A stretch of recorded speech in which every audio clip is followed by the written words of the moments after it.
நம்ம இப்போ பார்க்க போகிறது வந்து ஒத்த செம்பருத்தி பூவினுடைய மருத்துவ குணங்களும் அதை வச்சு ஒரு டீ தயாரிக்க போகிறேன்.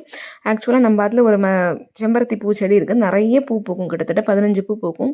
அதை நான் டெய்லி கிட்டாக்க வச்சுட்டு அதை நான் காய வச்சு பொடி பண்ணி வச்சுக்கலாம், இல்லை அதை அப்படியே ட்ரையாக வச்சுன்னு பண்ணலான்ட்டு டீ மாதிரி பண்ணுவேன்.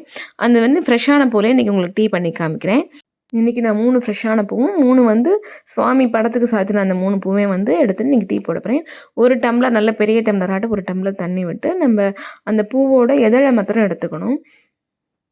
அந்த கீழே இருக்கிற பச்சை காம்பு, நடுவில் இருக்க அந்த மகரந்த அந்த இதெல்லாம் எடுத்துகிட்டு வெறும் இதழை மாத்திரம் அந்த டம்ளர் தண்ணியில் போட்டு கொஞ்சம் கொதிக்க வச்சுட்டு ஒரு 5 நிமிஷம் கொதிச்ச அப்புறம் டக்குன்னு ஆகிடும் இந்த டீ. அப்புறம் செம்பருத்தி பூ வந்து மருத்துவ குணம் வாய்ந்த ஒரு பூவாகும். இதனுடைய பூ, இலை எல்லாமே வந்து நல்ல யூஸ் ஆகும். ரெண்டுமே கூந்தல் வளர்ச்சிக்கும் யூஸ் ஆகும், மெடிசனாகவும் நிறைய யூஸ் ஆகுது.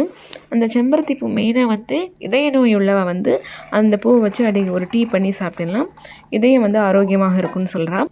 மாதவிடாய் கோளாறையுமே வந்து இந்த பூவோட டீ வந்து சரி பண்ணும். இதே மாதிரி ஒரு டீ போட்டு அந்த டீயை நல்லா வடிகட்டிட்டும் நம்ம சுவைக்கு வந்து தேவையான தேனோ இல்லை நாட்டு சர்க்கரை போட்டு கொஞ்சோண்டு லெமன் புழிஞ்சு இந்த டீயை குடிச்சிடலாம்.